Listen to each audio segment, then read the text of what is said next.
మీరు గిన్నెను వెలుపట శుద్ధి చేస్తున్నారు. పై పరిశుద్ధత, వస్త్ర పరిశుద్ధత, శరీర పరిశుద్ధత కదా, ఇంటి పరిశుద్ధత అన్ని శుద్ధి చేసుకుంటున్నాం, కానీ అసలైన శుద్ధిని చేయలేకపోతున్నాం. అందుకే యెషయా గ్రంథంలో ప్రభువు తన ప్రజల గురించి మాట్లాడుతూ, మీరు ప్రలాపించి ప్రార్థన చేస్తున్నారు, మీరు వేదనతో ప్రార్థన చేస్తున్నారు, మీరు బహుగా మొరపెడుతున్నారు, కానీ మీ ప్రార్థన నేను వినవల్లకున్నాను. మీరు బహుగా ప్రార్థన చేస్తున్నారు. ఏం పెట్టుకొని?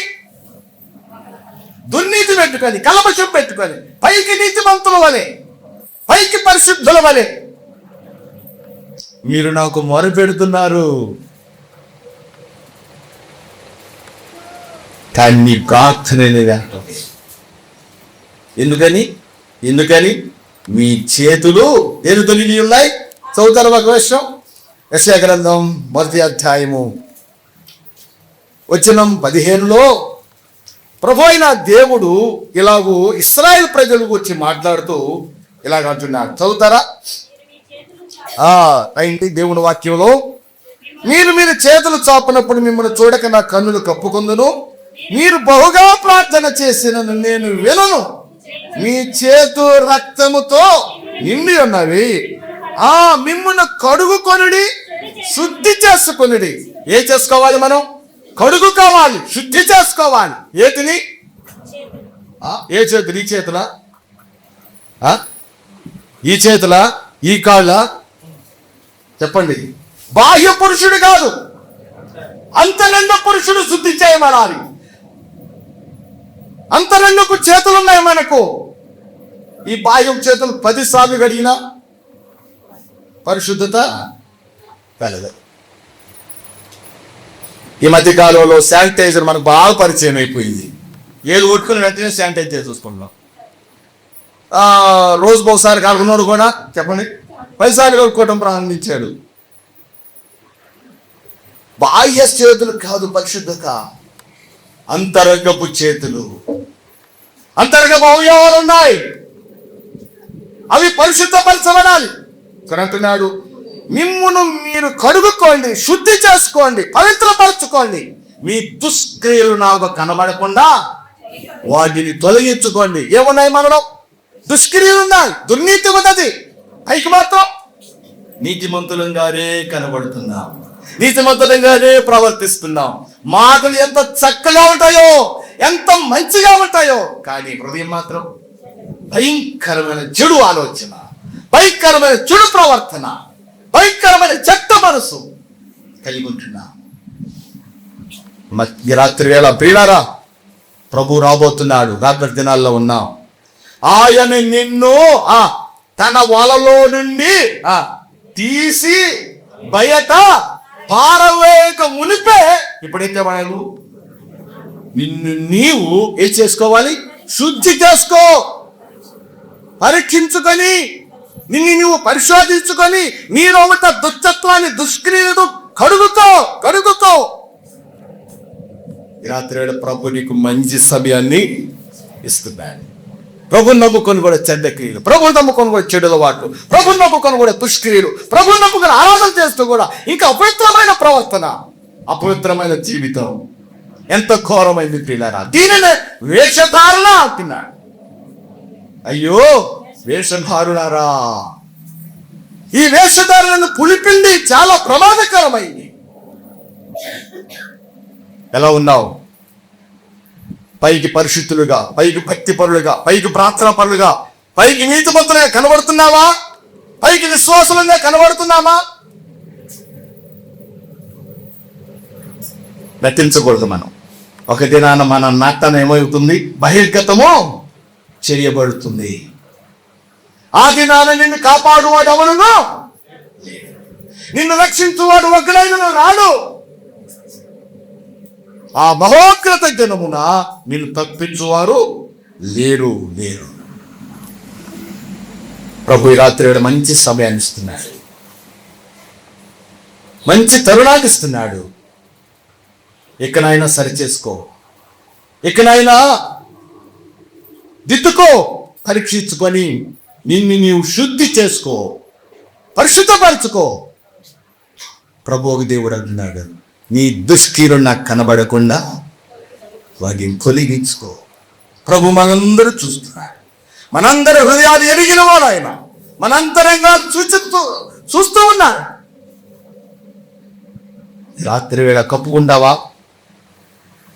ఒప్పుకుంటావా?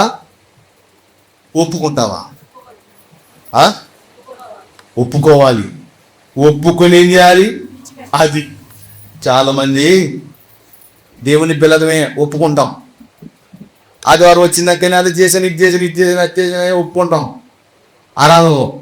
కానీ ఏం ఒప్పుకోకుండా వెనక్కి కనబడుతుంది. నేను అనే మాట ఆయన అంటాడు, తప్పుకుంటాం, తప్పుకొని పోతాం, తప్పుకొని పోతాం. తప్పుకోకపోతే ఎంతకాలం ఎన్ని దినాలు, ఎన్ని జనాలు వేస్తున్నాగా జీవితంలో జీవిస్తాం ప్రియారా. ప్రభు రాబోతున్నాడు. రాకడి దినాల్లో ఉన్న దిట్టుకొని సిద్ధపడకపోతే తీక్షణమైన అగ్నిని కొరకు కాచుకొని ఉన్నది. సిద్ధపడి ఉంటేనే మెప్పు, లేకుంటే మరి మీకు ముప్పు. సిద్ధపడి ఉంటేనే మెప్పు, లేకుంటే మరి నీకు ముప్పు.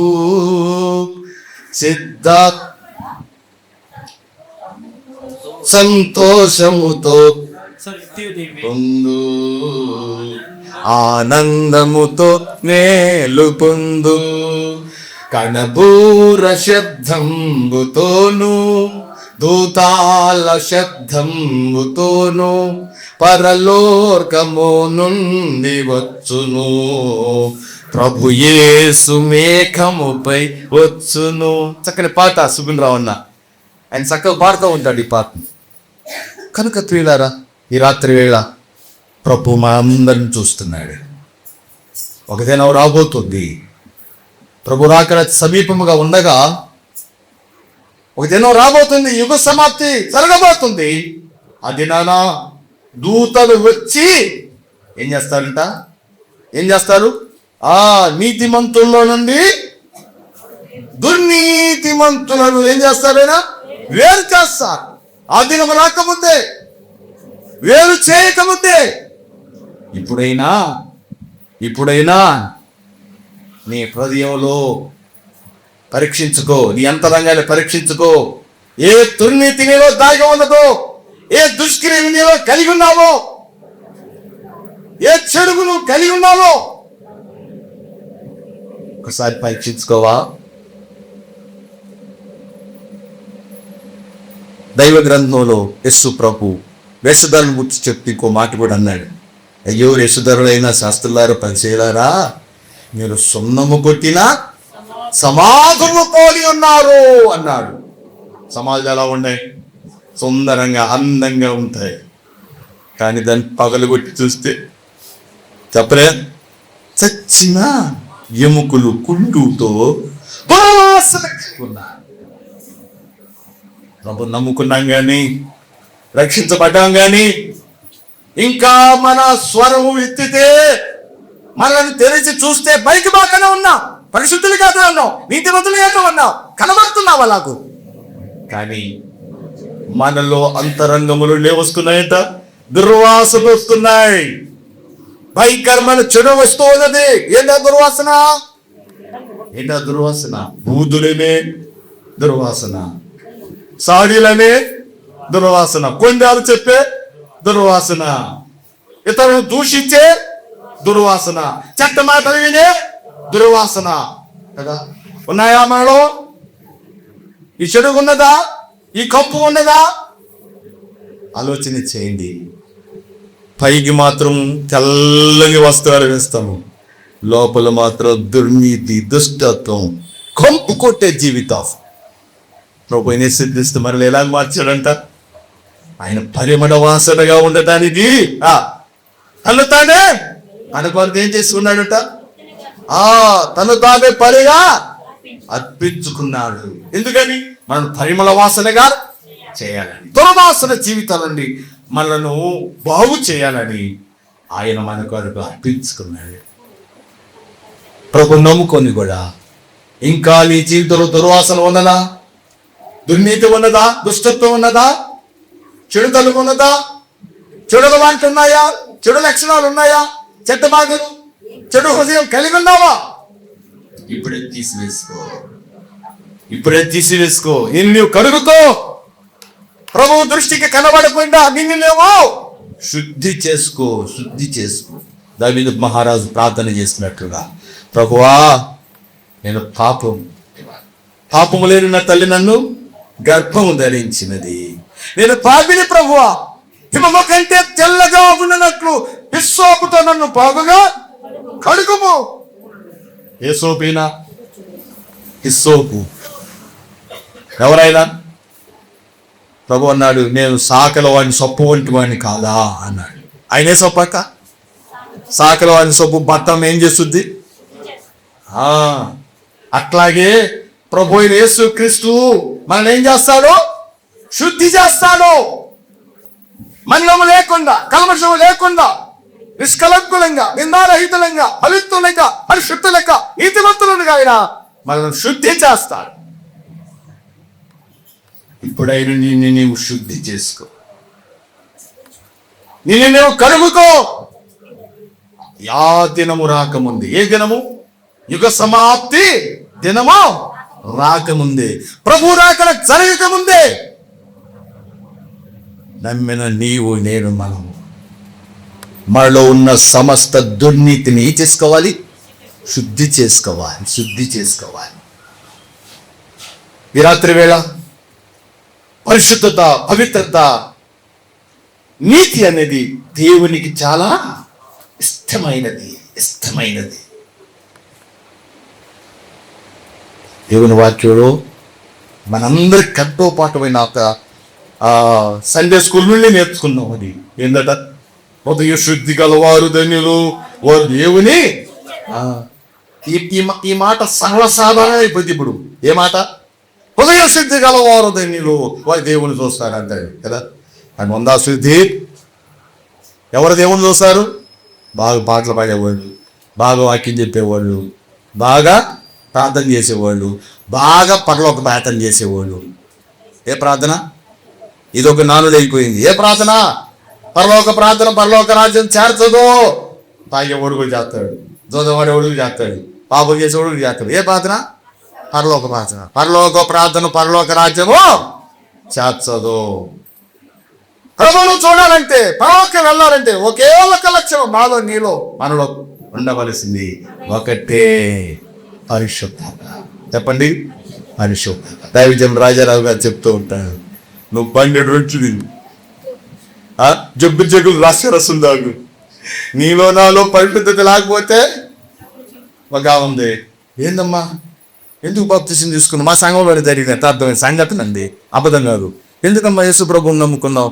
ఎందుకు రక్షణ పొందే? ఎందుకు బాప్తిసం పొందావు అంటే, అయ్యో తింటే తాగి పరలోకం చేస్తామయ్యా, అందుకు తీసుకున్నా నేను. ఏది తింటే అది తింటే అదేందమ్మంటే ఆ రొట్టె అందులో ఉన్న రసం తాగితే అది ఎక్కడికి పోద్దు. ఎక్కడికంట? ఎక్కడ పోద్దు, అక్కడ అశుద్ధత కలుగుద్ది అయ్యా. నమ్మండి ఉందా వాక్యం అలా? ప్రభు నందు ప్రియులారా,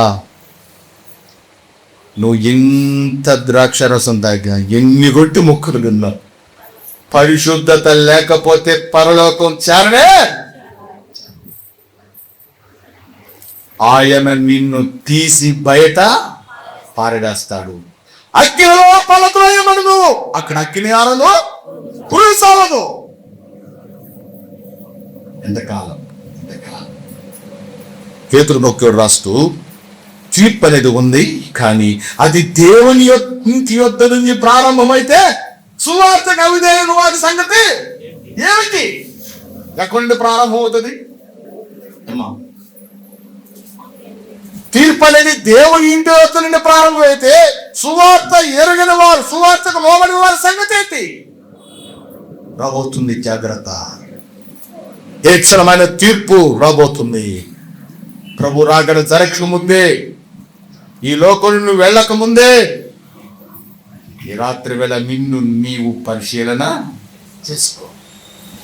నువ్వు గంపలో ఉన్నావా, గుంపులో ఉన్నావా? నువ్వు గురువుల్లో ఉన్నావా, గోధుమలో ఉన్నావా? మేకల్లో ఉన్నావా, గొర్రెల్లో ఉన్నావా? ఎక్కడున్నావు? పొట్టులో ఉన్నావా, రాశిలో ఉన్నావా, కొట్టులో ఉన్నావా? సుగుందా ఉన్నట్టాడు కదా, నువ్వు పొట్టువా చెట్టువా అని అంటాడు. చెట్టు ఎలా ఉంటుందట? తగిన కాలం ముందు ఫలమిచ్చు చెట్టు, నీతిమంతుడు, పరిశుద్ధుడు, ప్రభుని నమ్మిన దేవుని ప్రజలు. దుష్టులరాగుండరు కనుక వారు గాలికి చెదరగొట్టు పొట్టు వలి. పొట్టుకేముందంట? ఆరని అగ్ని. ఇప్పుడు నేను భలే ఉన్నా అని చెప్పుకుంటే కాదు, నేను బలంగా ఉన్నా, నేను మంచిగా ఉన్నా అని చెప్పుకుంటే కాదు. ఒక దినం ఆయన చాటలోనికి నువ్వు వస్తావు. ఒక దినాన ఆయన తీర్పడానికి నువ్వు వస్తావు. అప్పుడు నువ్వు పొట్టువా గింజవా అనేది అప్పుడే తేలుతుంది. నువ్వు పొట్టువైతే ఆయన నిన్ను ఆరని అగ్నిలో ఆడవేస్తాడు. ఆ తీర్పు రాకముందే, ఆ దినము సమీపించకముందే, ఇక్కడ కూర్చున్న వారిలో, వింటున్న మనలో ఒకసారి పరీక్ష చేసుకుందాం, పరిశీలన చేసుకుందాం. పైకి నీతిమంతులంగా కనబడుతున్నామా? పైకి పరిశుద్ధంగా నటిస్తున్నామా? పైకి విశ్వాసం వలె కదా బ్రతుకుతున్నామా? పైకి పత్యుబర్రె వలె జీవిస్తున్నామా? ఈ వేషంకార నటన మన నుండి ఏమైపోవాలి? తీసివేసుకోవాలి, కడిగి వేసుకోవాలి, దిద్దుకోవాలి. నాణ్యమైన నిజమైన విశ్వాస జీవితంలో నీతి కలిగిన పరిశుద్ధమైన జీవితం కలిగి ప్రభు కొరకు మనము జీవిస్తే ఆయన వస్తాడు. ఆయనతో ఉండటానికి మనను తీసుకెళ్ళిపోతాడు. ఈ రాత్రి వేళ పరలోక రాజ్యము దేనితో పోలి ఉందట? సముద్రంలో నానా చాంపలను పట్టిన వలను పోలి ఉన్నది. సువార్త విన్నావు, రక్షణ పొందావు, మంచి వాటిని చాలా ఏం చేస్తున్నాడు? గంపలు. ఆ గాలిరెవరు? మన ప్రభు అయిన యేసుక్రీస్తే. చెడ్డ వాటిని ఏం చేస్తున్నాడు? బయట పారవేస్తున్నాడు. ఇంకా నీలో దుష్టత్వం, చెడత్వం, పాపము, దుర్నీతి ఇంకా ఉన్నదా? ఆయన తీసి పారవేయక ముందే ఇప్పుడే నిన్ను నీవు శుద్ధి చేసుకో, పరిశీలించుకో, కడుగుకో. ప్రభు దృష్టికి పరిశుద్ధులుగా, నీతిమంతులుగా తీర్చబడండి. ప్రభు రాజ్యం వరకై సిద్ధపడండి. ఏమికి అనుకూలమైన సమయం. ప్రకటన గ్రంథంలో నేను మారు మనసు పొందుటకు దానికి సమయం ఇచ్చితేనే కాదు, అది ఏం చేసినట్ట? అది పొందనొల్లకున్నది. సరి చేసుకోవటానికి ఇష్టపట్టలా, దిద్దుకోవడానికి ఇష్టపట్టలా కదా. దిద్దుబాటు నీకు అసహ్యమైన. ఎంతకాలం దిద్దుబాటు నీకు అసహ్యం? నా గద్దింపునకు నీవు లోబడకపోతివి.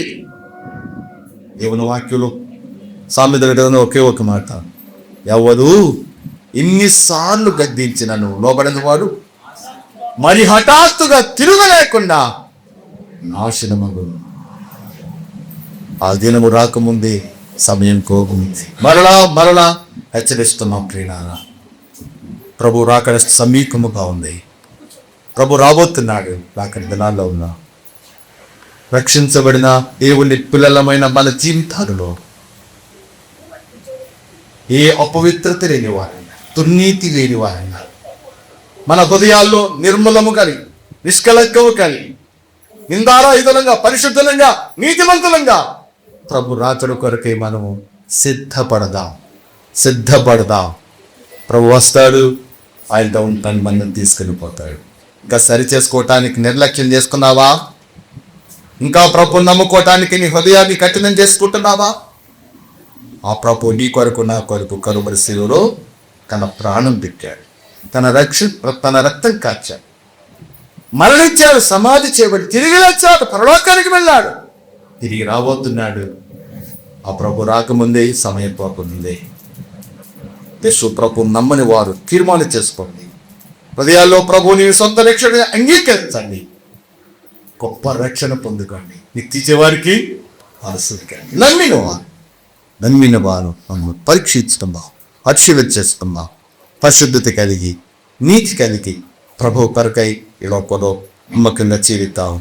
ప్రభు వచ్చినప్పుడు సదాకాలం ప్రభు కోసం ప్రభు మాటలు మన కొరకు దీవించను గాక.